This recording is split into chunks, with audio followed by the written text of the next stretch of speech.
KPU membagikan brosur berisi jumlah partai peserta pemilu, denah TPS, dan petunjuk pemilihan usai Jumatan di Masjid Al-Markas Al-Islami. KPU juga mensosialisasikan jumlah dan warna surat suara, serta jenis surat suara berdasarkan warna tersebut.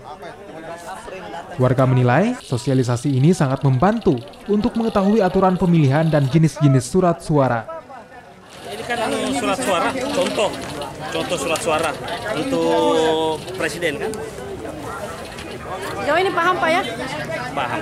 Tapi ini ya kalau presiden yang kan ada di partai warnanya kan biru. Iya. Awalnya kami ingin serentak se-Kota Makassar untuk hari Jumat, tapi karena ada sedikit kegiatan yang kemarin, ada banyak kegiatan kemarin yang lumayan menyita waktu sehingga kemudian itu harus kami undur di hari Minggu. Tapi di hari Minggu jelang pemilihan itu kami akan semakin menggencarkan untuk membagi brosur, khususnya pengenalan surat suara. KPU akan terus melakukan sosialisasi hingga hari pencoblosan. Selain untuk mensosialisasikan pemilu, KPU berharap partisipasi warga untuk memilih juga semakin tinggi. Puncak sosialisasi akan digelar pada Senin 15 April nanti.